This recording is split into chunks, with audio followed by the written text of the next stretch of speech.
Bienvenue à Minuit Mystère, où chaque ombre recèle un secret.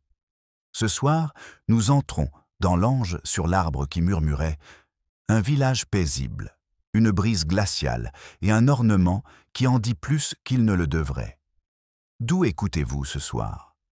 Maintenant, servez-vous d'une boisson chaude et que le mystère commence.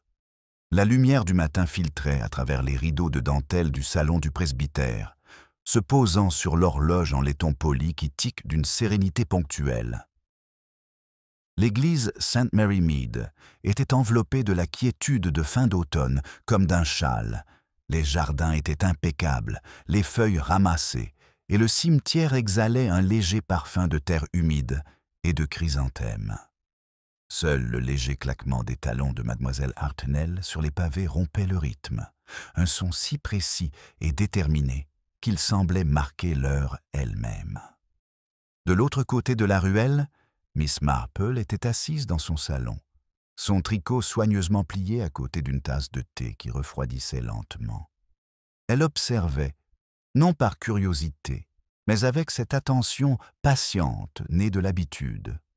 Le monde confiait souvent ses secrets par de petits bruits, des pas, des soupirs, la douce hésitation avant les mots. Aujourd'hui, pourtant, quelque chose de différent agitait l'air. Ce n'était pas dramatique, imperceptible même pour quiconque n'était pas habitué au silence.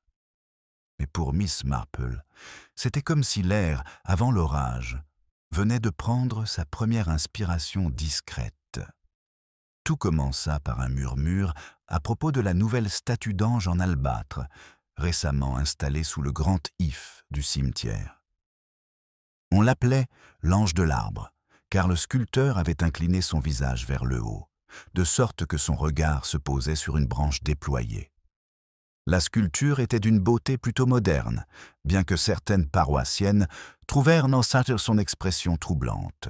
Madame Price Ridley, qui avait vu tous les ornements de l'église installés depuis la guerre des Boers, la trouva un peu trop réaliste, ma chère, et baissa la voix, comme si l'ange pouvait l'entendre. À 10h30, l'affaire avait fait le tour du magasin, de la poste et de la cuisine du presbytère. Personne ne s'accordait sur l'identité du donateur. Certains disaient que le don venait de Madame Ellingham, récemment veuve, dont le nom de l'époux figurait sur la plaque de laiton. D'autres murmuraient qu'elle aurait difficilement pu se permettre une telle commande. À 11h, la question était devenue une question de bienséance, de charité et inévitablement le goût. Miss Marple, confortablement installée dans son fauteuil, écoutait le récit de Madame Bantry autour d'une tasse de thé. « Il a été dévoilé hier matin », dit Madame Bantry d'un ton à la fois complice et assuré. « Nous n'étions qu'une poignée. C'était plutôt touchant, en réalité, même si je dois dire que le sculpteur était un drôle un personnage, un de ces grands gaillards distraits qui ont toujours l'air d'avoir le col de travers. On raconte qu'il vivait à Londres et que sa femme l'a quitté. Les artistes souffrent souvent, murmura Miss Marple. D'une manière ou d'une autre. Madame Bantry sourit. Oh oui, mais celui-ci semblait avoir perdu bien plus que sa muse. Et puis, ce matin, bien sûr, tout le village était en émoi. Apparemment, quelqu'un l'avait vu errer dans le cimetière bien après le crépuscule. En effet, apparemment, oui. Vous savez comment les gens parlent. Mais on se demande bien pourquoi quelqu'un irait se rendre dans un cimetière à minuit, surtout par ce temps. Peut-être était-il nostalgique. L'expression de Miss Marple s'adoucit, ou devient inquiète. Dehors, une légère brise agita les branches de l'if. Au détour d'un chemin, une charrette passa en cahotant, et le bruit résonna plus longtemps qu'il n'aurait dû, coincé entre les murets de pierre et les arbres dénudés. C'était un de ces matins où le village semblait retenir son souffle. Plus tard, Miss Marple s'aventura elle-même dans le cimetière, d'un pas lent mais assuré. Elle s'arrêta devant le nouveau monument. Le visage de l'ange, pâle et aux traits fins, levait les yeux vers la branche noircie qui s'étendait comme une aile ombrée. Des feuilles mortes s'accrochaient au bas de sa robe de pierre. La plaque en dessous portait cette simple inscription. À la mémoire de George Ellingham, 1889-1951. La paix qu'il recherchait est ici. Le sentiment était modeste, l'exécution précise. Pourtant, il y avait quelque chose d'étranglement troublant dans la façon dont la main gauche de l'ange se tendait vers l'écorce derrière lui, comme si le sculpteur avait saisi un geste interrompu. Miss Marple inclina légèrement la tête, comme pour écouter.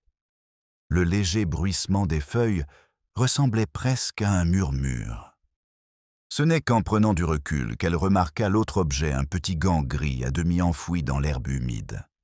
Il était en cuir de chevreau fin, certainement pas un gant de jardinier et assez petit pour appartenir à une femme. Elle hésita avant de le ramasser, ses doigts effleurant la surface humide. Il avait un parfum de savon à la lavande et une légère odeur métallique. Derrière elle, la voix du révérend Clément, affable et sans méfiance, s'éleva. « Ah, Miss Marple, vous admirez l'ange? Un bel ajout au jardin, n'est-ce pas ?»« Très bien, » répondit-elle doucement en glissant le gant dans sa poche. « Un peu trop expressif, peut-être. » Le vicaire rit doucement. « Vous ressemblez à Madame Price Ridley. Entre nous, je soupçonne que la pauvre Madame Ellingham voulait simplement honorer son mari. Ces rumeurs concernant l'implication du sculpteur sont tout à fait inutiles. »« Des rumeurs ?» répéta Miss Marple. « Elles ont tendance à rattraper la vérité, n'est-ce pas, Monsieur Clément? Même lorsqu'il ne s'agit que de commérage. » Il sourit, incertain s'il plaisantait ou s'il s'agissait de sagesse, et s'excusa pour la sonnerie de midi. Miss Marple resta où elle était, son regard se posant une fois de plus sur le visage levé de l'ange. Le jeu de lumière à travers les branches de l'if lui donnait un léger mouvement, comme si la pierre elle-même respirait. Elle songea à la nature humaine, à la façon dont les sentiments et la vanité s'entremêlent, souvent au point qu'on ne pouvait plus les distinguer. Alors qu'elle se retournait pour partir, elle remarqua que quelques feuilles mortes au pied de l'arbre avaient noirci plus que les autres, comme tachées. Elle regarda de plus près et un léger frisson lui parcourut les doigts. Ce n'était pas l'ombre des feuilles, mais une substance brun-rougeâtre qui s'infiltre dans les racines de l'if. Miss Marple se redressa lentement. La brise changea de nouveau, emportant le faible murmure de voix lointaines. C'était peut-être des rires, ou peut-être le début de l'inquiétude. L'ange semblait écouter avec elle, le visage éternellement tourné vers les feuilles tremblantes. Le vent s'était levé, étirant le fin voile de brume en de légers frissons qui flottaient dans le cimetière.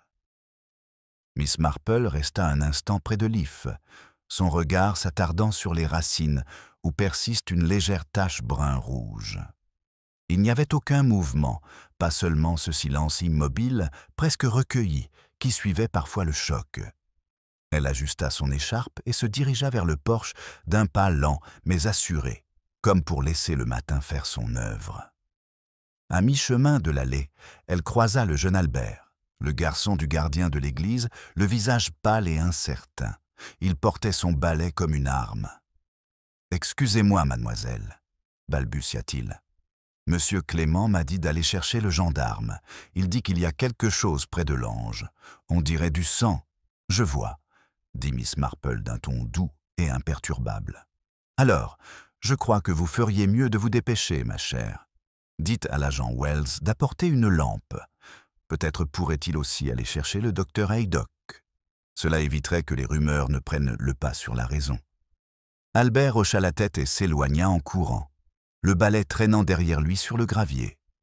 Miss Marple le regarda partir, puis reprit sa marche vers le presbytère, où elle savait que Madame Clément s'affairait à préparer le thé, comme le faisaient toutes les épouses de pasteurs dignes de ce nom, au moindre soupçon de scandale. Le salon empestait déjà les feuilles trop cuites et l'angoisse. Madame Clément, vive et bienveillante, lui tendit une tasse. « Oh, Miss Marple, quelle chose affreuse! Le pauvre monsieur Clément est complètement bouleversé. Il dit qu'il est fort possible que ce ne soit que du sang d'animal. Mais on ne sait jamais. N'est-ce pas? Vous avez un tel don pour ce genre de choses. Pensez-vous que cela puisse être grave? Miss Marple remua son thé, observant les ondulations se calmer. Le sang est toujours une affaire sérieuse, Madame Clément, même si ce n'est pas toujours comme on le craint. De l'extérieur parvinrent le bruit de bottes et des voix étouffées. L'agent Wells était arrivé, sa silhouette massive projetant une ombre sur l'allée de l'église. Le docteur Haydock suivit peu après, le col de son manteau relevé pour se protéger du froid. En quelques minutes, le petit groupe de curieux, Madame Price Ridley, Monsieur Larche, le sacristain et l'infatigable Mademoiselle Hartnell, s'étaient rassemblés avec l'enthousiasme et le calme d'un public assistant à une représentation théâtrale. Lorsque Miss Marple revint à la grille, l'agent Wells était accroupi près de l'if, sa lanterne pointée vers le sol. « Ça a l'air frais », murmura-t-il. « Pas grand-chose, en fait, juste une trace, comme si on avait traîné quelque chose. »« Traîné ?» répéta Madame Price Ridley, sa voix montant dans les aigus comme une fausse note d'église. « Mon Dieu, Wells, vous ne pensez pas. » « Il vaut mieux ne pas tirer de conclusions hâtives, madame, » interrompit Wells. « Il n'y a personne, juste ce désordre sous les racines. » Le docteur Haydock se pencha, effleurant l'herbe humide du bout des doigts. « Humain, » finit-il par dire. « Une petite quantité, mais suffisante pour le dire. Probablement des 12 dernières heures. » Madame Price Ridley laissa échapper un son entre le soupir et la prière. Mademoiselle Hartnell murmura qu'elle avait aperçu le sculpteur la veille au soir, passant devant sa fenêtre près du portail de l'église. Il portait quelque chose de long, enveloppé dans un tissu, ajouta-t-elle, les yeux brillants de plaisir. Des outils sans doute, ou autre chose. Miss Marple la regardait, l'expression indéchiffrable. « Vous êtes absolument certaine que c'était hier soir? »« Ah oui. Vers 9h30. Je m'en souviens car l'émission de radio venait de se terminer. » L'agent Wells fronça les sourcils. « Nous allons interroger ce monsieur à ce sujet. Quel était son nom déjà? »« Monsieur Lenton, » précisa Madame Clément derrière elle, la voix légèrement tremblante. « Harold Lenton. C'est lui qui a sculpté l'ange. Un homme si poli, quoique un peu étrange, comme le sont parfois les artistes. Madame Ellingham l'a fait venir de Londres, en personne. » Le groupe resta silencieux un instant, leur imagination collective emplissant le silence d'ombre. Puis le sacristain toussa. « Excusez-moi, madame, mais il y a autre chose. Près de la haie, contre le mur de la sacristie, j'ai trouvé ceci en balayant. » Il brandit un mouchoir en lin blanc, brodé d'une petite lettre. Il était légèrement maculé de terre. Le regard de Miss Marple s'attarda un bref instant sur la sculpture avant qu'elle ne se tourne à nouveau vers l'ange. Sous la lumière de la lanterne, le visage de la sculpture paraissait différent, plus troublé que serein. La main tendue semblait presque supplier.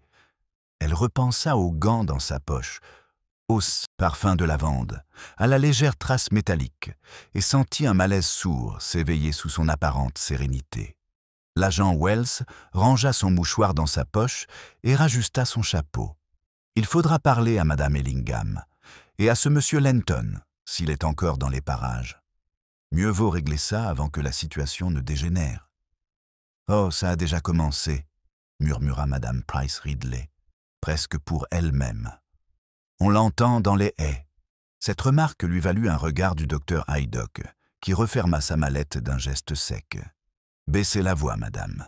Il y a déjà assez de mystère sans vos élucubrations. » Miss Marple esquissa un sourire. « Néanmoins, la broderie révèle bien des motifs, docteur. Et à Saint Mary Mead, les fils voyagent vite. » Le docteur lui fit un signe de tête sec et s'éloigna, ses bottes crissant sur le gravier.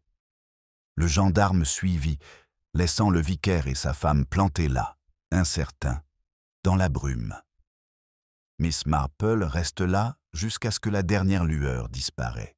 Son regard fixé sur la main de l'ange, la courbe de pierre qui retient une feuille morte avant qu'elle ne tombe.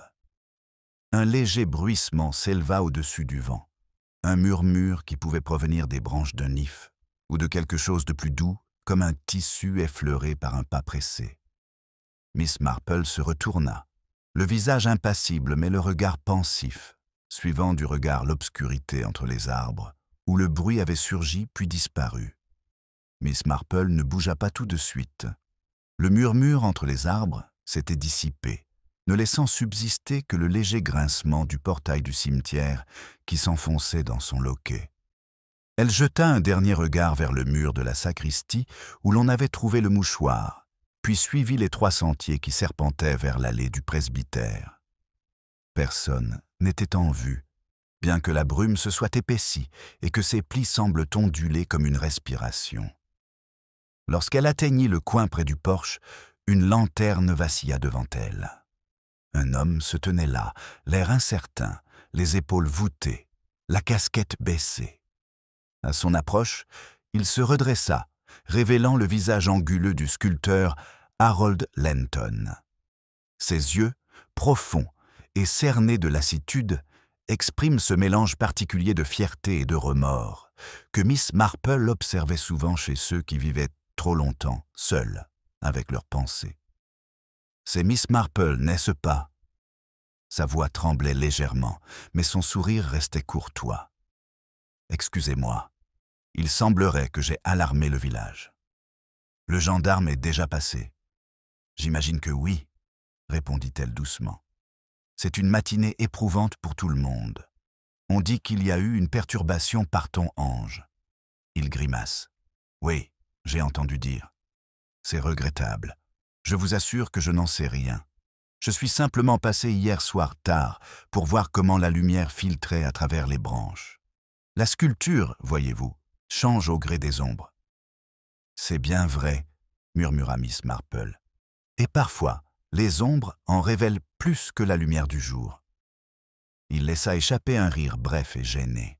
« Vous ressemblez à mes critiques. Ils voient à moi toujours des fantômes dans le marbre. Cela dépend peut-être de ce dont le sculpteur se souvient pendant qu'il sculpte, » dit-elle doucement. Il la regarda fixement, puis détourna le regard vers le cimetière. « Je souhaitais seulement apporter un peu de paix à Madame Ellingham.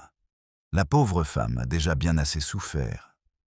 Je me suis dit que peut-être que l'ange pourrait la réconforter. » Miss Marple l'observa dans la pénombre.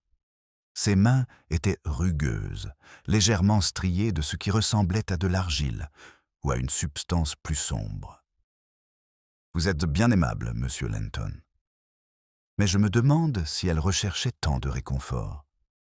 Ou bien trouvait-elle l'expression de l'ange un peu trop humaine ?» Il hésita, puis esquissa un sourire. « Vous avez entendu les rumeurs, les gens sont capables de tout quand l'art les dérange.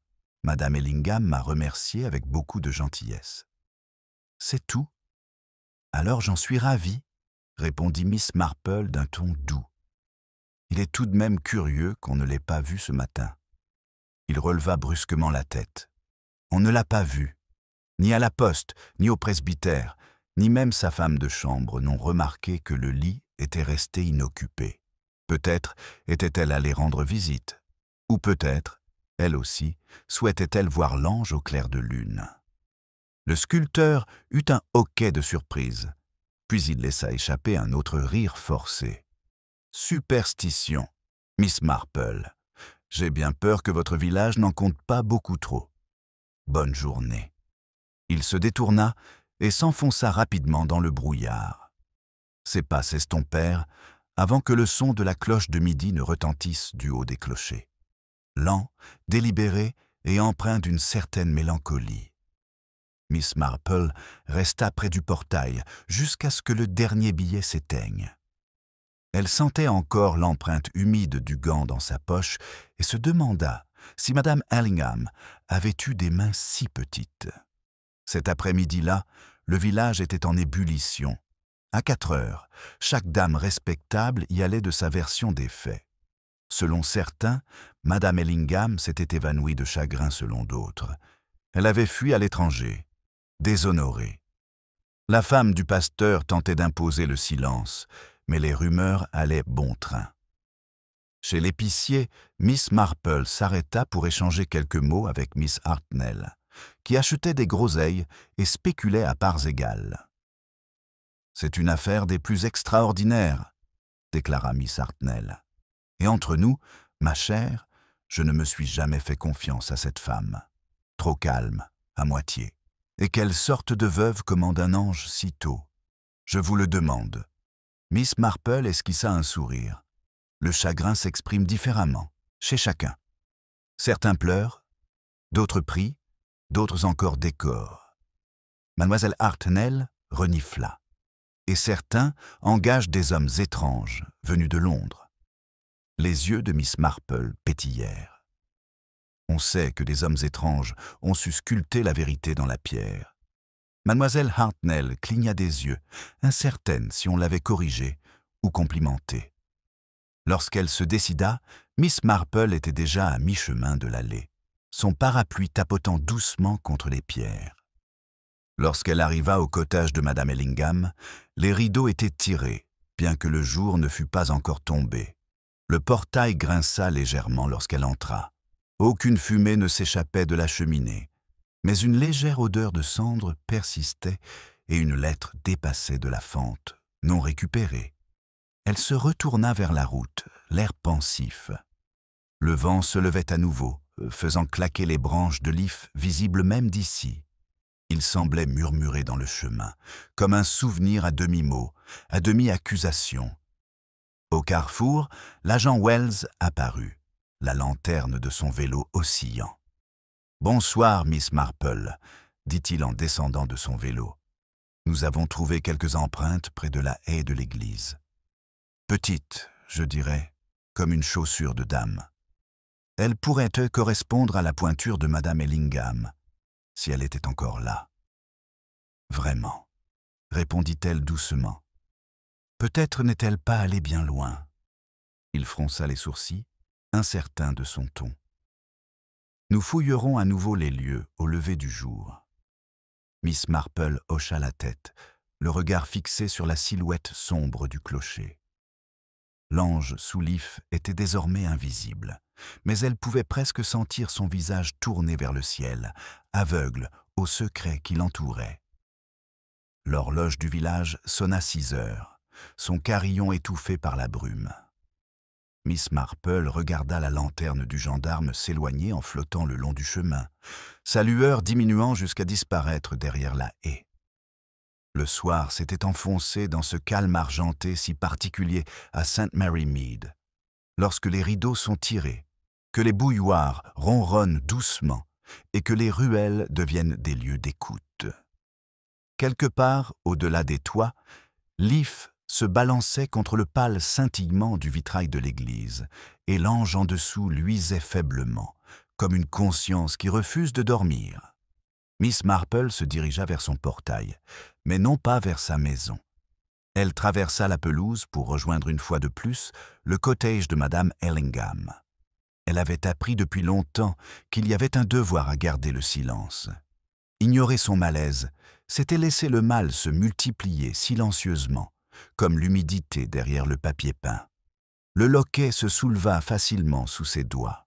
Le jardin, d'ordinaire si soigné, ressemblait à de la terre remuée, éparpillée près du parterre de fleurs, une truelle à moitié enfouie comme si elle avait été lâchée en plein travail. La porte céda lorsqu'elle la poussa. Elle entra.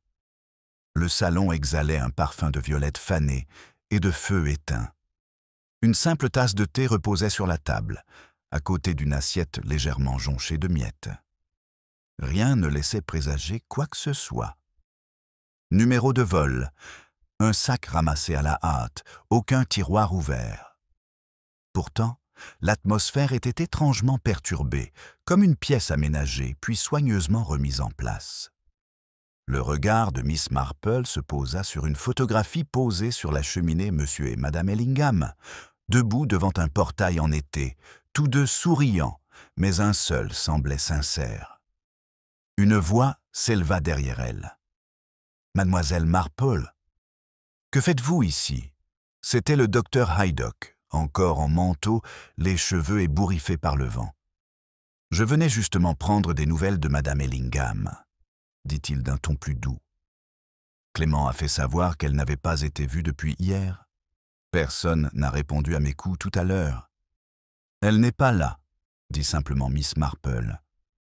Il fronça les sourcils. « Tu es sûr ?»« Je le crois.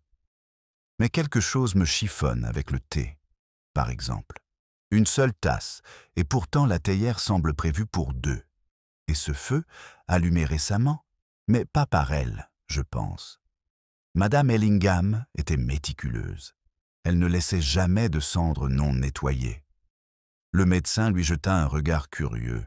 « Vous remarquez tout, n'est-ce pas? Je parierais quand même qu'elle est allée voir des amis.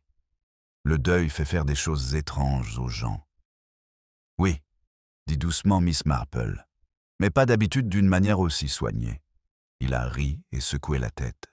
« Tu insinues encore une fois qu'il y a eu un crime. Franchement, Jane, toutes les absences ne cachent pas un cadavre. » Elle esquissa un sourire.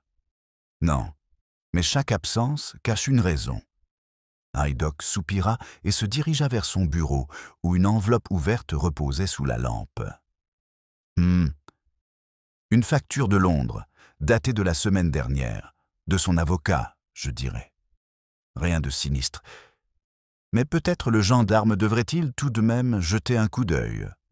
Si elle s'égare, les routes seront bientôt plongées dans l'obscurité. » Miss Marple acquiesça. « Oui, bien que je pense qu'il est peu probable qu'elle erre. » Dehors, la brume s'engouffrait contre la vitre comme un souffle.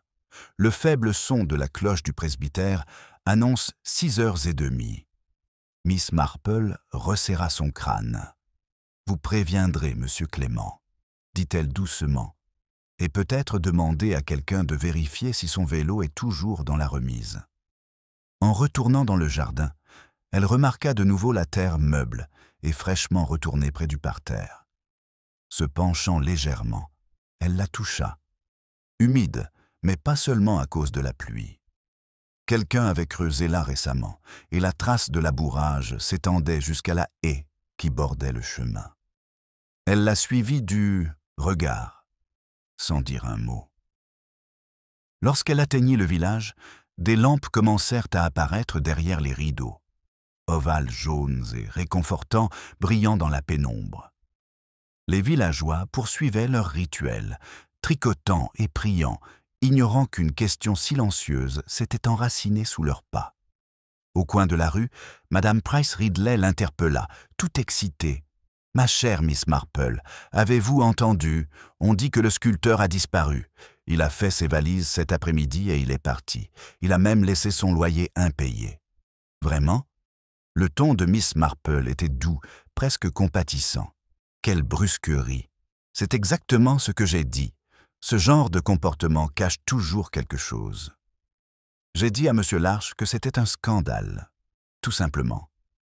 Les artistes, je ne leur fais jamais confiance. Non, répondit Miss Marple, les yeux rivés sur le clocher enveloppé de brume.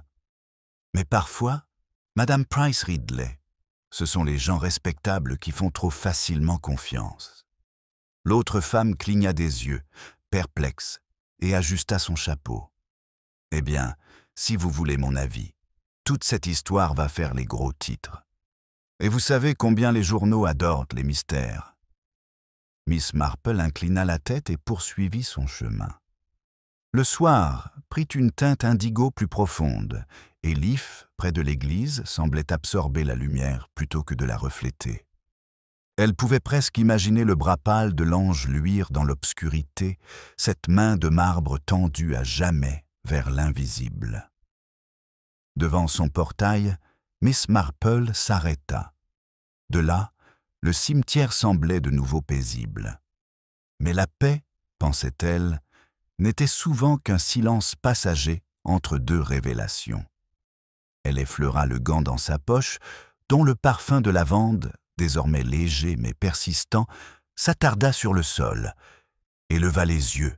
Lorsqu'un mouvement soudain traversa l'allée, une forme sombre se glissa entre les haies, près du chemin du presbytère.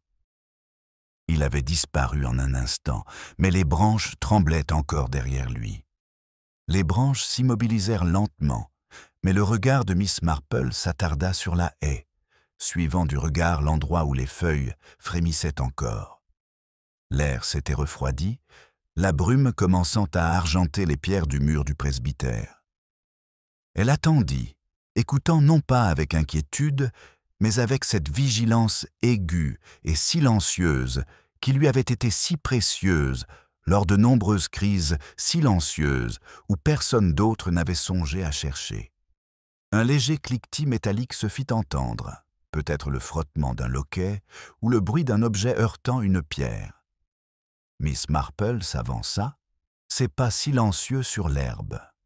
Le chemin du presbytère était désert lorsqu'elle atteignit. Seules de légères empreintes de pas se dessinaient dans la terre meuble, petites et étroites, comme celles d'une chaussure de femme. Un talon s'était enfoncé davantage, comme si la personne s'était arrêtée ou avait fait demi-tour précipitamment. Des murmures parvenaient de la maison. Les Clément l'attendaient. Elle savait que les nouvelles allaient vite à St. Mary Mead et que tout ce que Miss Marple observait devenait rapidement un sujet de consultation. Elle traversa le porche éclairé et à sa visite, on lui ouvrit aussitôt la porte. Madame Clément semblait troublée et pâle. « Oh, Miss Marple, merci mon Dieu que vous soyez venue. Nous avons eu une visite des plus inquiétantes. Madame Price Ridley est revenue, bien sûr, et maintenant elle insiste sur le fait qu'elle a vu de la lumière à la fenêtre du premier étage de Madame Ellingham, alors que tout le monde jurait que la maison était vide.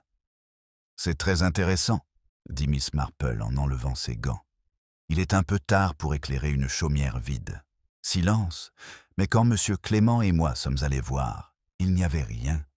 Et maintenant que le gendarme Wells a été appelé à l'auberge, on dit que le sculpteur a envoyé un télégramme avant de partir, adressé à Madame Ellingham elle-même.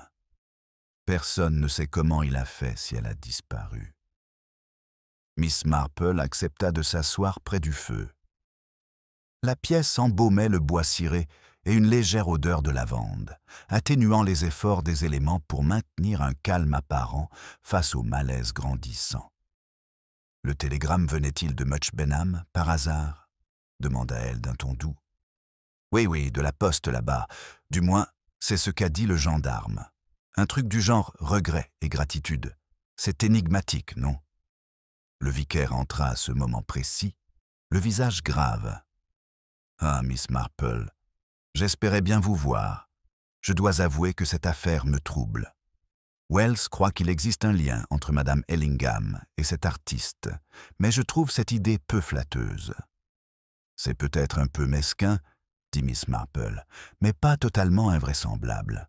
Le chagrin masque parfois l'affection, et l'affection dissimulée peut engendrer une respectabilité des plus dangereuses. » Madame Clément joignit les mains. « Vous ne voulez tout de même pas parler d'attachement ?» Miss Marple sourit gentiment. « L'attachement prend bien des formes. Parfois, un simple désir d'être compris est confondu avec de l'affection. Et parfois, c'est l'inverse. On frappa légèrement à la porte de derrière, ce qui les fit sursauter. Monsieur Clément se précipita pour ouvrir, et l'agent Wells entra, casquette à la main et bottes boueuses. « Bonsoir, monsieur. Excusez-moi de vous déranger. Je pensais que Miss Marple serait là. » Il lui fit un signe de tête avec le respect gêné, dû à une femme dont les opinions discrètes précédaient souvent les décisions. « Je reviens du cimetière. Il y a quelque chose de nouveau sous l'if cette fois-ci. On dirait une broche de dame, en argent, en forme de petit oiseau. L'un d'entre vous la reconnaît ?» Madame Clément s'exclama. « Mais c'est à Madame Ellingham. Je l'ai vue sur son manteau il y a quelques jours à peine. Elle m'a dit que c'était un cadeau de mariage. » Wells le sortit délicatement d'un mouchoir. L'oiseau d'argent scintillait doucement à la lumière de la lampe, une aile unique pliée comme sous la pression. Une légère trace noircissait le fermoir. « Où l'avez-vous trouvé exactement » demanda Miss Marple. « À moitié enfoui près des racines » répondit le gendarme. « Près de l'endroit où il y avait du sang. » Le visage du vicaire se crispa. « Ce ne peut donc être une coïncidence. » Miss Marple ne dit rien d'abord. Son regard se porta sur la fenêtre, où le clocher de l'église se dessinait indistinctement à travers la brume. « Les choses sont rarement simples, monsieur Clement, » murmura-t-elle. Mais le terme de coïncidence est souvent utilisé pour désigner des schémas que l'on n'est pas encore prêt à percevoir. Wells s'éclaircit la gorge. « Nous étendons les recherches dès l'aube. Le sergent Much Benham arrive. Mais entre nous, madame, la situation est préoccupante. Si la veuve a été blessée, je devrais en informer l'inspecteur. » Madame Clement se leva brusquement en se tordant les mains. « C'est affreux. Et la pauvre Madame Ellingham, une âme si douce, bien sûr, avait aussi ses petits secrets. » Les mots restèrent en suspens, comme s'ils étaient sortis d'un trait étrange. Miss Marple tourna son regard vers le feu. « Les mystères sont comme de la fumée, Madame Clement. Ils s'élèvent de ce qui brûle en silence. » Wells remit sa casquette, promit de faire son rapport le lendemain matin et partit. Les Clement échangèrent des regards inquiets, le poids du scandale pesant sur leur respectable salon. Lorsque la porte se referma, Miss Marple se leva à son tour, le visage impassible mais pensif. « Je vais rentrer à pied, » dit-elle. L'air frais permet parfois de clarifier ce que l'esprit refuse d'accepter à l'intérieur. Dehors, la brume s'était muée en une fine bruine. Les lampes du presbytère projetaient des halos à travers l'humidité et l'église demeurait silencieuse, ses fenêtres obscures. Miss Marple reprit le chemin vers le portail, la broche d'argent scintillant encore faiblement dans ses pensées. Quelque part derrière la haie, un oiseau de nuit lança 3 cris aigus, puis le silence.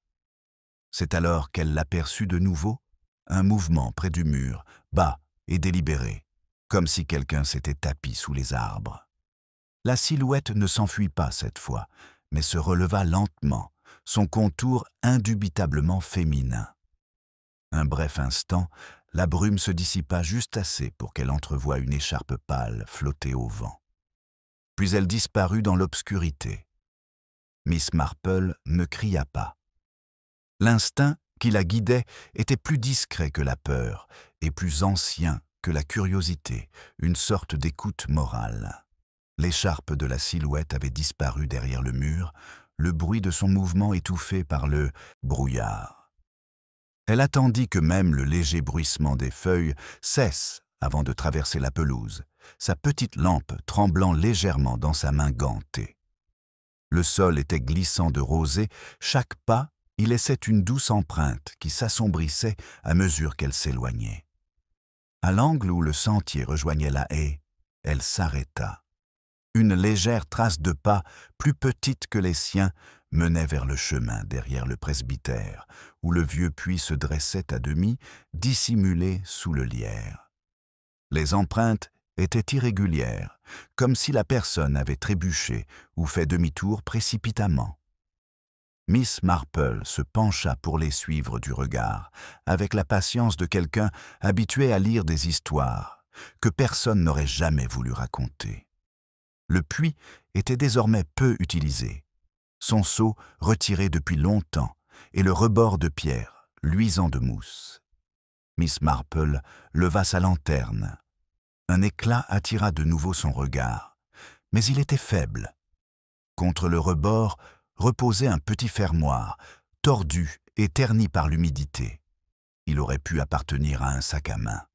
À côté, on distinguait la faible trace d'un fil déchiré, pâle sur la pierre. Elle la toucha légèrement, puis recula lorsque le bruit de pas qui approchait lui parvint à travers le brouillard. « Miss Marple, c'est vous ?» C'était l'agent Wells, sa voix prudente mais teintée d'inquiétude. « J'ai cru voir quelqu'un. » dit-elle d'un ton égal, sans quitter le puits des yeux. Une femme, je crois. Un foulard pâle, de petite taille. Il s'approcha, la lanterne oscillant. Madame Ellingham, peut-être? Ou quelqu'un portant ses affaires. Il vaudrait mieux regarder de plus près. Il se pencha au-dessus du puits, le faisceau de sa lanterne perçant l'obscurité en contrebas. L'humidité de la pierre et l'air stagnant s'élevèrent à leur rencontre, chargés d'une légère odeur métallique et ancienne, sans équivoque. Wells se redressa lentement. « On n'y voit pas grand-chose, » dit-il, « mais l'odeur est bizarre. On descendra une corde dès l'aube. » L'expression de Miss Marple reste inchangée. « Oui, ce serait idéal. » Il la regarda de côté. « Vous avez le don du calme, madame. La plupart des gens se seraient enfuis en hurlant. » Elle esquissa un sourire. On apprend à Jean que l'hystérie ne sauve jamais personne. Elle ne fait que servir les coupables. Il hocha la tête avec inquiétude et alla chercher son vélo, promettant de veiller toute la nuit. Lorsque ses pas s'éloignèrent, Miss Marple resta près du puits, sa lampe projetant un mince cercle d'or sur la brume. Le jardin, au-delà, était silencieux, mais elle sentait presque des regards peser sur elle, des regards immobiles et attentifs, non pas empreints de culpabilité, mais de peur. Au matin, le village s'éveilla avec une curiosité déguisée en inquiétude. Dans la boutique, les conversations allaient au bon train. On parlait du corps d'une femme, d'un scandale naissant. Madame Price Ridley affirmait avoir pressenti la tragédie dès qu'elle avait aperçu cet ange moderne, tandis que mademoiselle Hartnell insistait sur le fait qu'elle avait entendu des pleurs venant du cimetière aux alentours de minuit. Toutes deux s'accordent, bien sûr, à dire que le comportement de madame Ellingham était étrange, depuis des semaines, trop calme, trop poli, trop convenable. Miss Marple laissa leurs paroles l'envelopper comme l'eau. Chaque phrase, chaque protestation était un fil d'une tapisserie qu'elle défaisait silencieusement. Lorsqu'elle retourna au cimetière cet après-midi-là, le constable Wells et le docteur Haydock étaient déjà là, le premier tenant son chapeau comme s'il craignait de le porter en présence de la mort. Depuis, les hommes du gendarme avaient tiré un lourd paquet trempé, enveloppé dans une toile cirée. À l'intérieur se trouvaient des vêtements, un manteau de femme, une écharpe et un sac à main, tous humides et tachés, mais vides. Le médecin les examina d'un air sombre. « Personne, » murmura-t-il. « Soit la pauvre femme est ailleurs, soit quelqu'un a voulu faire croire qu'elle était partie par là. Les apparences, » dit doucement Miss Marple, « sont nos illusions les plus commodes. » Wells fronça les sourcils. « Que voulez-vous dire, madame ? Cette culpabilité se pare souvent de chagrin, » répondit-elle, les yeux rivés sur l'ange sous l'if. La sculpture luisait faiblement sous la bruine, son visage levé strié de pluie qui ressemblait trop à des larmes. Et parfois, les gens préfèrent une histoire qui inspire la pitié à une histoire compréhensible. Ils la regardèrent avec incertitude, et elle sourit de nouveau, comme pour adoucir ses paroles. « Vous découvrirez la vérité, agent. La Terre a tendance à garder ses secrets, jusqu'à ce que quelqu'un remarque ce qui manque. » Il jeta un regard inquiet vers l'ange. « On fait venir le sergent ce soir. Il y aura des questions pour tout le monde, surtout pour ce sculpteur s'il réapparaît. J'imagine, dit Miss Marple, que si M. Lenton revient, ce ne sera pas pour répondre à des questions, mais pour corriger quelque chose d'inachevé. » Quand il fut reparti, elle resta près du portail de l'église, la brume se dissipant peu à peu pour laisser place à une pâle lumière d'après-midi. La broche trouvée près de l'if était encore scellée dans son papier, et pourtant, elle pouvait presque en ressentir le poids, en penser l'aile brisée, le symbolisme silencieux d'une chute déguisée en grâce. Une brise soudaine agita les branches au-dessus de lui, et du fond du chemin parvint le bruit de pas précipités heurtant irrégulièrement la pierre. Miss Marple se retourna, le cœur battant non de peur, mais de reconnaissance. La silhouette qui émergeait du brouillard n'était pas celle d'un étranger. C'était quelqu'un du village, quelqu'un dont la présence ici, à cette heure, ne pouvait être innocente. La silhouette qui s'approchait se précisa à travers le brouillard qui se dissipait, c'était Madame Bantry, son chapeau de travers, les joues rouges d'un mélange de froid et d'excitation. Ce n'était pas, comme Miss Marple l'avait d'abord craint, une rôdeuse, mais elle se déplaçait avec la hâte nerveuse de quelqu'un qui en avait vu plus qu'elle ne l'aurait souhaité. « Oh, Jane, Dieu merci que tu sois là !» commença-t-elle d'une voix basse, bien qu'il n'y eut personne d'autre en vue. « Je viens du presbytère. La pauvre Dolly Clément est au bord des larmes. Le gendarme dit que des choses terribles se murmurent à l'auberge. On dit que Madame Ellingham s'est enfuie avec ce sculpteur. Elle a tout simplement disparu, laissant toutes ses dettes impayées. » Miss Marple observait son amie avec une douce patience. Cela pourrait réconforter certains, j'imagine. Une veuve disparue est bien moins pénible qu'une veuve assassinée. Madame Bantry frissonna. « Ma chère, êtes-vous obligée de dire cela? Vraiment, votre façon d'être calme est des plus glaçantes. »« Je suis désolée, » dit gentiment Miss Marple, « mais la vérité a la fâcheuse habitude de préférer la mauvaise compagnie. » Les deux femmes s'engagent lentement sur le chemin menant à l'église.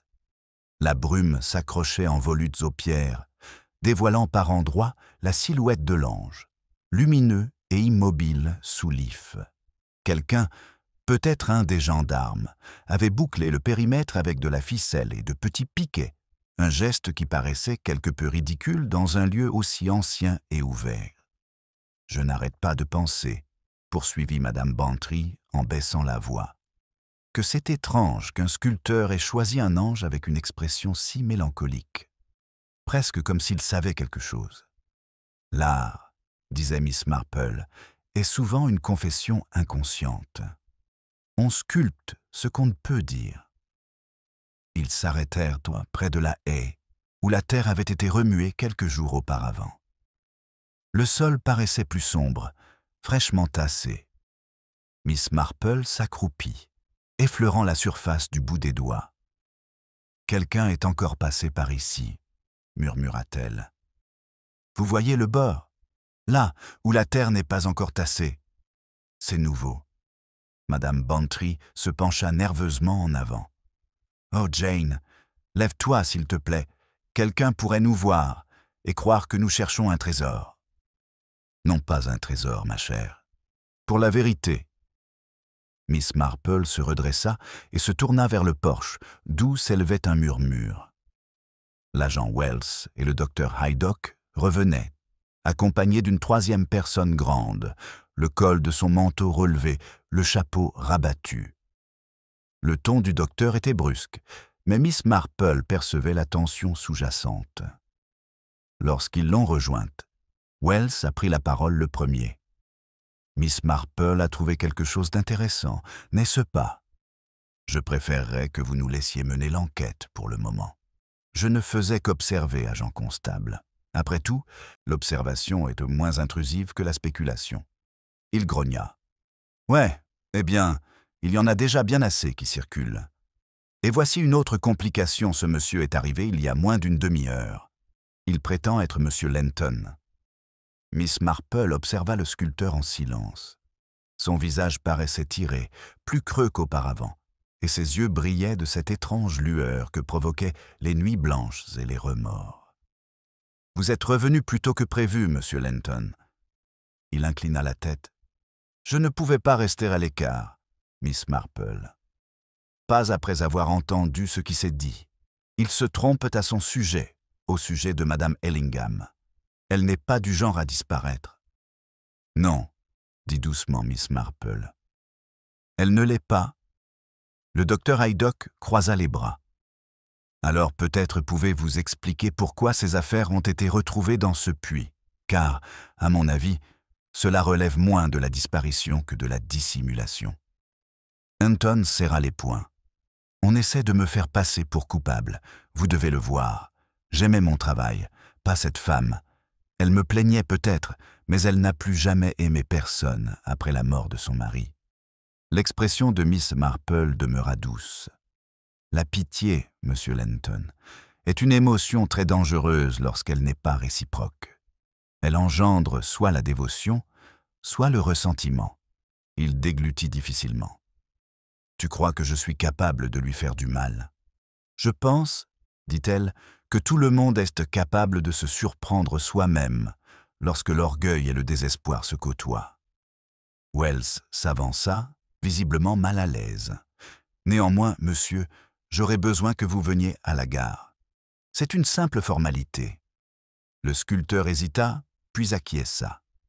Tandis qu'il se détournait, le regard de Miss Marple fut attiré par une petite tache d'argile sur la manche de son manteau, une traînée grisâtre identique aux résidus présents au pied de l'ange. Elle oublia discrètement ce détail sans rien dire. Quand il fut reparti, Madame Bantry laissa échapper un soupir. « Jane, crois-tu vraiment qu'il soit coupable ?» Miss Marple secoua lentement la tête. La culpabilité est rarement aussi nette. J'ose affirmer qu'il est pris au piège de quelque chose de bien plus ancien que le crime, quelque chose qui naît de la conscience. La cloche de l'église sonna une fois, grave et profonde. Un corbeau s'envola de l'if, dispersant des gouttelettes de brume comme une pluie noire. Miss Marple reporta son regard sur l'ange. Dans la lumière déclinante, le visage sculpté semblait plus doux, ses lèvres de pierre presque humanoïdes entr'ouvertes comme pour parler. Et pendant un bref instant, elle aurait juré que sous les plis de sa robe de marbre, le bord de quelque chose de pâle et de semblable à du tissu scintillait là où l'ombre rencontrait la terre. Miss Marple s'approcha prudemment, suivant du regard la faible lueur près du socle de l'ange. La lumière du soir déclinait rapidement, mais même dans la pénombre, elle distinguait la silhouette d'un tissu, partiellement enfoui dans la terre humide, un petit pli coincé sous le piédestal de marbre. Ce n'était pas son imagination, le bord frémit légèrement sous le vent, comme quelque chose qui se dérobait à ses yeux. Elle se baissa et écarta la terre du bout de son mouchoir. Le tissu révèle une bande pâle, lisse et finement tissée. Elle semblait avoir été arrachée d'un vêtement, peut-être d'une manche ou d'une écharpe. Elle hésita, tendant l'oreille au moindre bruit de pas ou de respiration, mais le cimetière demeurait silencieux. Seul le léger craquement des branches de l'if au-dessus d'elle rompait le silence, ce murmure incessant comme l'écho d'un souvenir. Lorsqu'elle parvint enfin à dégager le tissu, elle constata qu'il était non seulement déchiré, mais aussi roussi sur un bord, comme brièvement effleuré par le feu. Elle l'examina pensivement, puis le glissa dans sa poche juste au moment où le docteur Haydock réapparut, revenant du porche. « Vous chantez toujours les tombes, Miss Marple ?» dit-il d'un ton léger, malgré la fatigue qui marquait son visage. « Vous allez attraper la mort, et le gendarme aura alors un cadavre de plus à justifier. » Elle esquissa un sourire. « Alors au moins, il faut l'occuper. Cela évite la stagnation administrative. » Il laissa échapper un petit rire, puis regarda l'ange. « Ils ont prévenu Much Benham. L'inspecteur arrive demain matin. S'il reste quelque chose à trouver, il le trouvera. »« Ah !» dit doucement Miss Marple, « mais les inspecteurs voient savoir souvent trop ce qu'ils attendent, et trop peu ce qui est réellement. » Le médecin l'examina, incertain si elle plaisantait. « Vous pensez que nous avons manqué quelque chose ?» Elle fit son châle, car les affaires humaines se limitent rarement à un seul événement. Elles s'entremêlent comme une vieille dentelle délicate, facile à déchirer si l'on tire trop brusquement. Le visage du docteur Haydock s'adoucit. « Vous aimez tant les métaphores. Mais si vous avez une théorie, vous feriez mieux de la partager avant que ces hommes ne mettent la moitié du cimetière à sac demain. »« Je n'ai pas de théorie, » répondit-elle, « seulement l'impression que quelque chose prétend être plus simple qu'il ne l'est. » Avant qu'il ne puisse répondre, un faible cri retentit du chemin, une voix de femme, stridente, effrayée, puis s'éteignit brusquement. Haydock se dirigea vers le son, et Miss Marple le suivit aussi vite que son âge le lui permettait. Le brouillard s'était épaissi à nouveau, formant des halos inquiétants autour des lampes. Au détour du chemin, près de la haie du presbytère, ils trouvèrent Madame Price Ridley, serrant son sac à main contre elle, son chapeau de travers. « Mes nerfs !» s'exclama-t-elle, haletante. Je rentrais tranquillement chez moi. Je venais de passer devant le cimetière, et quelque chose m'a frôlé, quelque chose de froid, et quand je me suis retourné, je jure que je l'ai vue. Madame Ellingham, en personne, debout près du mur. Haydock expira bruyamment. Absurde. Tu as vu du brouillard, et tu t'es fait peur tout seul. Je sais ce que j'ai vu, insista-t-elle en tremblant. Son écharpe flottait au vent, et son visage était blanc comme un linge. Miss Marple s'approcha d'un ton calme, presque apaisant. Peut-être était-ce un morceau de tissu accroché à la branche, Madame Price Ridley. Le brouillard joue parfois de drôles de tours à la mémoire. Mais la femme secoua la tête. Non, elle me regarda droit dans les yeux. Je ne reprendrai plus jamais cette route après le coucher du soleil. Haydock la guida vers le presbytère, en marmonnant quelque chose à propos de brandy. Miss Marple s'attarda sur place, le regard de nouveau fixé sur la haie. L'air était imprégné d'un léger parfum de fumée et de lavande, mêlé comme un parfum sur des cendres. Elle sortit de sa poche le morceau de tissu brûlé et l'examina à la lumière de la lampe. Sa couleur crème pâle était identique à celle de l'écharpe que portait souvent Madame Ellingham. Pourtant, quelque chose clochait. Le tissu était fin, certes, mais plus rêche à une extrémité, comme réparé par une main maladroite. Elle le retourna et, sous la crasse, aperçut un fin fil bleu, cousu avec la précision hésitante d'un homme. Une réparation, non pas de son propriétaire, mais de quelqu'un qui ignorait une telle délicatesse. Quand elle arriva devant la porte du presbytère, Madame Clement l'attendait, très agitée. « Jane, tu vas trouver ça horrible, mais quelqu'un est entré dans la sacristie. Le vicaire a trouvé le loquet de la fenêtre ouverte. Rien n'a été volé, sauf un chandelier, figure-toi. » Le regard de Miss Marple s'aiguisa. « Un chandelier, dites-vous. Pas très utile à un voleur, si ce n'est pour la lumière ou pour le poids. » Madame Clément fronça les sourcils.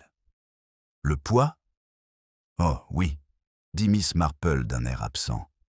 Un chandelier en laiton pourrait très bien enfoncer quelque chose sous la terre meuble, si l'on était pressé. Le vicaire apparut derrière sa femme, le visage pâle. Le gendarme est parti après le rapport de Madame Price Ridley. Tout le village sera réveillé avant minuit. Ce sont des ragots épouvantables. Miss Marple lui effleura le bras. Les commérages sont rarement sans but, Monsieur Clément. Ils tournent autour de la vérité, comme la fumée après un incendie. Elle s'excusa peu après et rentra chez elle par la ruelle sombre. La brume s'était refroidie et s'était affinée, et la lune se dessinait faiblement derrière les nuages qui dérivaient. Elle s'arrêta un instant près du mur du cimetière, le regard fixé sur la silhouette pâle de l'ange. Sous sa main, là où elle avait trouvé le tissu déchiré, la terre semblait à nouveau légèrement remuer, comme si elle-même s'agitait sous son poids. Elle resta longtemps immobile, le visage impassible, jusqu'à ce qu'une goutte tombe de l'if et vienne frapper sa manche. Ce n'était pas de la pluie, c'était plus épais, plus sombre, et l'odeur de rouille était légère.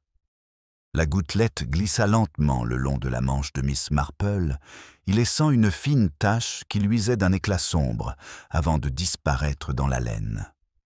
Elle ne broncha pas. Les branches d'if, au-dessus d'elle, ondulaient légèrement sous la brise montante, dispersant une autre fine pluie d'humidité, ou du moins quelque chose qui cherchait à en être une. Quelque part derrière le mur, le sifflet du gendarme retentit une fois, puis fut englouti par le brouillard. Elle se tourna vers le portail. l'esprit clair et posé. Point de panique, seulement l'accumulation tranquille des faits, nourrie par son intuition, ce rythme familier auquel elle se fiait plus qu'à la certitude. Arrivée sur le seuil, elle s'arrêta, s'essuya la manche et déposa le morceau de tissu brûlé près de sa lampe. Son léger parfum de lavande semblait plus intense à présent, mêlé à la fumée. Le matin arriva trop tôt et trop lumineux pour un village qui préférait ses scandales à la douce lumière. L'inspecteur de Much Benham arriva peu après 8 hommes, à l'allure carrée, qui s'adressaient à chacun comme s'ils prenaient la parole lors d'une assemblée. Miss Marple, assise près de la cheminée du presbytère, tricotant à la main, écoutait tandis qu'il annonçait ses intentions. « Procédure habituelle », dit-il en astiquant ses lunettes. « Nous allons fouiller à nouveau les lieux et interroger toutes les personnes liées à Madame Ellingham ou à cet artiste. Pas de panique, même si je dois admettre que l'affaire a pris une tournure étrange. » Madame Clément se tordait les mains. « Vous voulez dire le tissu, l'inspecteur ? Et les taches sous l'if, répondit-il. Le docteur Haydock a confirmé qu'il s'agissait de sang humain et non animal. Quant au chandelier disparu, nous l'avons retrouvé derrière la porte de la sacristie. Il y avait de la boue à sa base, ce qui laisse supposer qu'il était dehors. Miss Marple posa son tricot. Vous pourriez envisager, inspecteur, que la personne qui l'a posé là ait voulu paraître négligente. Une véritable dissimulation se soucie rarement de laisser des traces aussi visibles. Il sourit avec indulgence. « Ah, Miss Marple, oui, j'ai entendu parler de vous. La voyante du village, hein? Eh bien, je ne sous-estime pas l'intuition locale, mais je préfère m'en tenir aux preuves, s'il vous plaît. »« Tout à fait, » répondit Miss Marple d'un ton aimable. « Après tout, les preuves sont ce que les gens choisissent de laisser derrière eux. » L'inspecteur partit peu après superviser les fouilles, sous l'if, suivi d'une petite foule fascinée. Les ragots allaient bon train. À midi, dans chaque maison respectable de St. Mary Mead, on retenait son souffle derrière des rideaux aux dentelles. Lorsque Miss Marple sortit, l'air était chargé d'une anticipation palpable. Au cimetière, un cordon de villageois curieux se tenait à bonne distance, tandis que Wells et 2 ouvriers travaillaient à la pelle. L'inspecteur, accroupi non loin de là, aboyait de temps à autre des instructions. Le docteur Haydock, le visage tiré, se tenait là, les bras croisés. Miss Marple s'approcha discrètement. « J'espère que vous faites attention, » dit-elle. « Les racines de l'if ont la fâcheuse tendance à s'accrocher à ce qu'elles veulent conserver. » L'inspectrice leva à peine les yeux. « Nous ferons attention aux racines, madame, mais s'il y a quoi que ce soit ici, nous le trouverons bien assez tôt. » Les bêches frappaient en la terre avec des bruits sourds et rythmés, puis le grincement du métal contre la pierre. Un murmure parcourut l'assistance lorsqu'une forme pâle apparut dans le sol. Pendant un instant terrible, Miss Marple crut que c'était ce que tout le monde redoutait. Mais lorsque Wells se pencha pour la soulever, ce n'était pas un corps, seulement un morceau de lin, plié serré et lesté d'une pierre. À l'intérieur se trouvait un petit livre relié cuir. L'inspecteur l'ouvrit avec précaution, le front plissé. « Un journal intime, » dit-il. « Les initiales de Madame Ellingham, des entrées jusqu'à la semaine dernière. » Le médecin s'avança, sa curiosité se muant en inquiétude. « Laissez-moi voir ça. » Il parcourut quelques lignes du regard, puis expira. Rien de bien important des notes ménagères, des mentions de réunions à l'église et quelques remarques énigmatiques sur des promesses non tenues. L'expression de Miss Marple demeura inchangée, bien que son regard s'attardait sur la phrase. « Comme c'est intéressant », murmura-t-elle. « Une promesse non tenue pèse souvent plus lourd qu'un péché accompli. » L'inspecteur rangea le journal dans sa mallette. « Nous examinerons plus en détail au commissariat. Pour l'instant, aucune trace de corps, seulement ces étranges vestiges. Mon hypothèse, La dame est partie de son plein gré et souhaitait qu'on la croie morte. « Cela arrangerait certainement les choses, » dit doucement Miss Marple. Il se redressa. « Êtes-vous en désaccord ?»« Je constate, » dit-elle après une pause, « que les femmes respectables disparaissent rarement sans s'assurer qu'il reste quelqu'un pour expliquer leur disparition. » Il fronça les sourcils, incertain, et se retourna vers ses hommes. Miss Marple observa les bêches reprendre leur travail, le regard pensif. La terre sous l'ange était maintenant sombre et meuble, et on sentait une légère brise la souffler. Lorsque l'inspecteur déclara la perquisition terminée et congédia la foule, Miss Marple s'attarda. Les autres étaient partis, bien que le docteur se fût retiré dans son cabinet.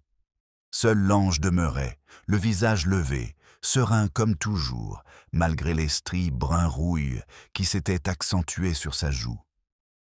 Elle s'agenouilla, enfonçant ses doigts dans la terre où le journal avait été trouvé. Le sol était plus froid, légèrement creux sous la couche supérieure. Quelque chose de plus lourd avait reposé ici autrefois.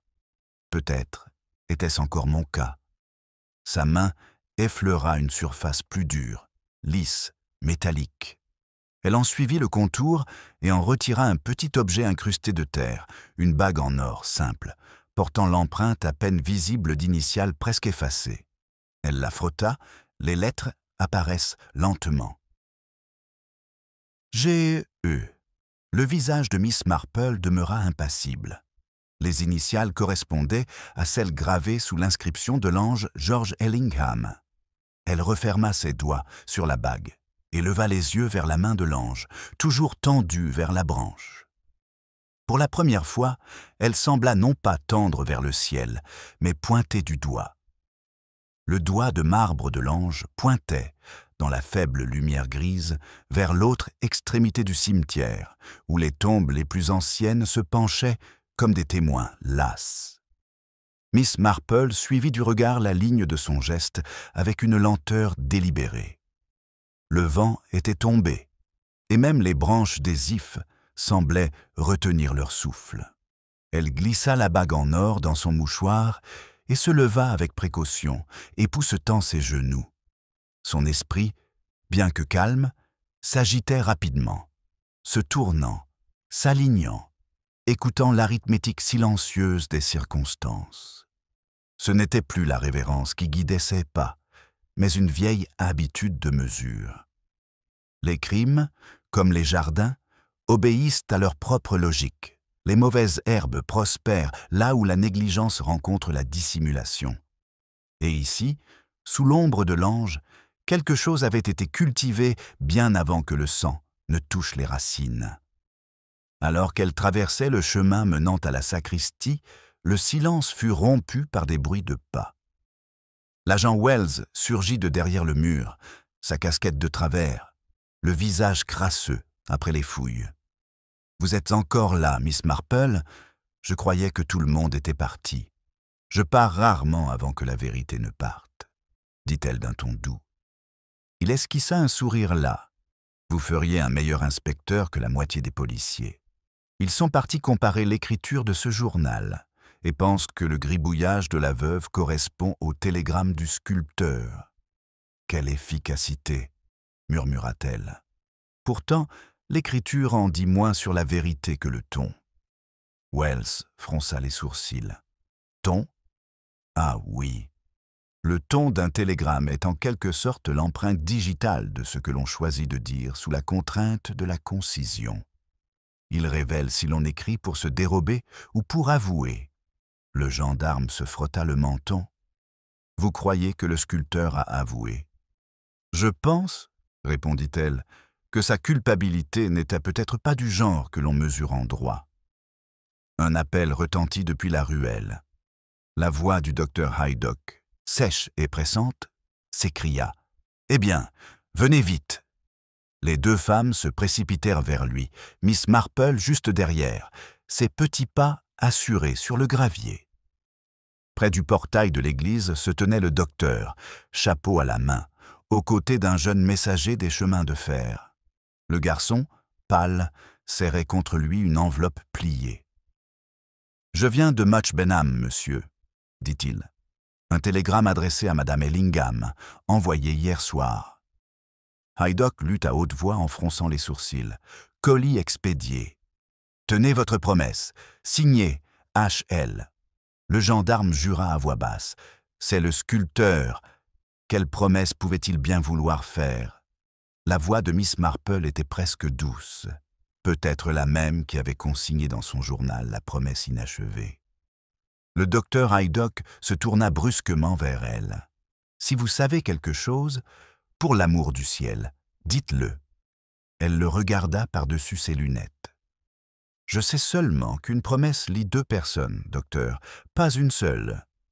Et quand l'une rompt le contrat, volontairement ou non, c'est souvent l'autre qui doit réparer les dégâts. » Haydock laissa échapper un soupir de frustration.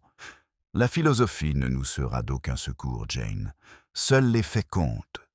Et le fait est qu'on n'a toujours aucune nouvelle de la veuve. »« Non, » acquiesça elle doucement. « Et pourtant, elle est partout. » Il la fixa, perplexe. Elle effleura la bague dans sa poche et ajouta, presque distraitement, « La respectabilité laisse des traces aussi tenaces que le sang. On enterre l'apparence, pas l'acte. » Avant qu'il puisse répondre, le garçon toussa nerveusement. « Excusez-moi, monsieur, mais il y a autre chose. Un autre télégramme est arrivé, marqué urgent. Celui-ci est pour le vicaire. » Monsieur Clément apparut quelques instants plus tard, essoufflé, sortant du presbytère. Le papier tremblait légèrement dans sa main, tandis qu'il le lisait. « De l'avocat à Londres, » dit-il. « Il semble que Madame Ellingham ait retiré tous ses fonds la semaine dernière. Tout ensuite elle avait donné des instructions pour que sa propriété soit vendue. Il pensait qu'elle était partie à l'étranger. »« À l'étranger » répéta Miss Marple. « Une direction pratique pour ceux qui préfèrent recevoir leurs explications à distance. » Le gendarme fronça les sourcils. « Alors elle est vivante. Pourquoi cette mascarade ?» Miss Marple regarda de nouveau l'ange, le visage de marbre strié par le crépuscule.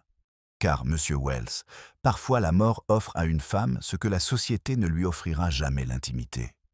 Le docteur Haydock se tourna brusquement vers elle. « Vous pensez qu'elle a mis en scène sa propre disparition ? Je crois qu'elle a essayé, » dit Miss Marple. « Mais la terre en dit autrement. On ne peut feindre la patience du sol. » Son regard se porta sur les tombes plus anciennes, au loin, où la mousse recouvrait des noms presque effacés. Leur disposition en rang, serré, toute la famille Ellingham, semblait attirer son attention. « Dites-moi, docteur, » dit-elle doucement, « Monsieur Ellingham est mort d'une crise cardiaque, n'est-ce pas ?»« C'est ce qu'on disait, » répondit-il. Pourtant, l'homme avait suffisamment bu pour le provoquer. En effet. Et le sculpteur, combien de temps a-t-il travaillé pour la veuve? À peine un mois. Miss Marple hocha lentement la tête. Un mois donc, pour façonner la beauté à partir de souvenirs et pour en apprendre trop à son sujet. Le gendarme semblait mal à l'aise. « Vous avez de nouveau ce regard, madame. Comme si vous voyiez des fantômes qui nous auraient échappé. » Elle esquissa un sourire. « Ce ne sont pas des fantômes, monsieur Wells. Seulement des ombres qui attendent qu'on leur révèle leur origine. » La cloche de l'église sonna 5 heures. Sa résonance, profonde et mélancolique, se répandit dans l'air. En dessous, la main de l'ange, pointant du doigt, semblait presque vivante, fixée sur le coin le plus reculé du cimetière, où la première tombe des Ellingham s'était légèrement enfoncée dans l'herbe. Miss Marple suivit son ordre silencieux, son souffle formant une brume pâle devant elle. Et là, à demi dissimulée par le lierre, elle aperçut la légère empreinte d'un pied imprimé dans la terre humide. Plus petite que celle d'un homme, plus claire que celle d'un ouvrier. La marque d'un talon de femme, délicate et récente. L'empreinte était délicate, mais suffisamment profonde pour conserver les derniers reflets du soir. Miss Marple se pencha dessus. Une légère odeur de terre l'enveloppa. Le talon était étroit, le bout légèrement éraflé. Aucun villageois qu'elle connaissait ne portait de telles chaussures. À l'église, celle-ci appartenait à quelqu'un qui venait discrètement et repartait de la même manière. Ses doigts effleurèrent le bord de l'empreinte, en jugeant sa fraîcheur. La terre était humide, pourtant le contour était net, réalisé en moins d'une heure. Derrière elle, l'écho de la cloche s'éteignit dans le bruissement des branches d'ifs. Elle se retourna lentement, scrutant les ombres. Un léger mouvement, à peine perceptible dans la brume, s'agita près de la haie lointaine. Elle ne dit rien l'instinct, et l'intuition, nourrie par l'âge, lui disait que le silence en disait plus que toutes les questions.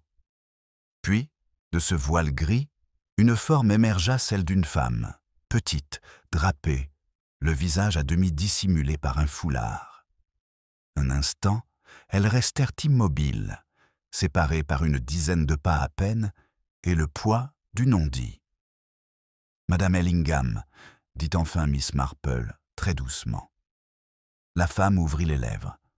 Je ne voulais pas que ça aille aussi loin. Sa voix était basse, rauque, à force de ne plus parler. Ils le ruineront si je dis la vérité. Miss Marple fait un pas de plus. Il est souvent trop tard pour sauver ce que l'on voulait protéger. Les mensonges se répandent plus vite que la pitié, ma chère. Madame Ellingham tremblait, son regard fuyant vers l'ange derrière Miss Marple. « Je l'ai enterré », murmura-t-elle. « Je pensais que ça en finirait. »« Qu'as-tu enterré ?»« La promesse ?» dit-elle, et le mot sembla se dissoudre dans le brouillard. « La promesse de Georges et la mienne. » Ses genoux fléchirent. Miss Marple la rattrapa par le bras et la conduisit vers le banc de pierre près du portail. Le visage de la veuve, pâle dans la pénombre, semblait vidé de tout, sauf de chagrin. « Je voulais seulement expier ma faute », murmura Madame Ellingham. Monsieur Lenton fut d'abord aimable. Je lui confiais des choses que je n'avais jamais dites à personne, à propos de mon mari, de la dette qu'il m'avait laissée, de la honte que cela me causait. Il dit qu'il pouvait faire la paix pour moi, la graver dans la pierre. Mais ensuite, il apprit la vérité. La voix de Miss Marple restait douce. Que George Ellingham n'était pas mort comme tout le monde le croyait. La femme leva brusquement les yeux, surprise par la précision. « Vous saviez ?» Je m'en doutais. Une femme ne confie pas la mission à un ange avec une telle expression, à moins de savoir que les morts ne sont pas tout à fait partis. Les mains de Madame Ellingham se crispèrent sur ses genoux. Ce n'était pas un meurtre. Le cœur de Georges avait lâché, c'était bien réel. Mais il avait replongé dans l'alcool. Des rumeurs circulaient selon lesquelles il aurait dilapidé l'argent du fonds de dotation. J'avais caché le registre pour préserver son honneur. Le sculpteur l'avait trouvé. Il disait que le village méritait de connaître la vérité. Il voulait que je le remette au vicaire. Et quand vous avez refusé, il a menacé de me dénoncer. Il a dit que l'ange parlerait pour lui si je ne le faisais pas. Nous nous sommes disputés près de l'if. Je l'ai frappé avec le chandelier. Je voulais seulement lui faire peur. Le regard de Miss Marple s'adoucit, mais sa voix ne trembla pas. Et quand avez-vous réalisé qu'il était tombé? J'ai paniqué. C'était si silencieux. Je l'ai cru mort. Il y avait du sang sur les racines. Elle a frissonné. Je l'ai traîné contre le mur et je l'ai recouvert. Mais quand je suis revenu plus tard, il avait disparu. Disparu? Oui. Le lendemain matin, j'ai vu l'ange. Sa main n'était pas comme dans mon souvenir. Il avait dû la changer avant de partir. Miss Marple resta longtemps silencieuse. « Il n'est pas parti », finit-elle par dire. « On l'a retrouvé, vous savez, marchant vers la gare à l'aube, désorienté et ensanglanté. Il a dit avoir été agressé par un voleur. Il ne vous a jamais nommé. » Le visage de Madame Ellingham se crispa. « Alors pourquoi tout ce spectacle ?»« Parce qu'il est mort hier matin, » dit doucement Miss Marple. « Une septicémie. Le gendarme sera bientôt au courant. Son dernier télégramme a été envoyé avant qu'il ne sache qu'il allait mourir. La veuve eut un hoquet, un son entre un sanglot et un halètement. Alors, c'est moi qui l'ai tué, après tout. Miss Marple posa une main ferme sur la sienne. Non, ma chère.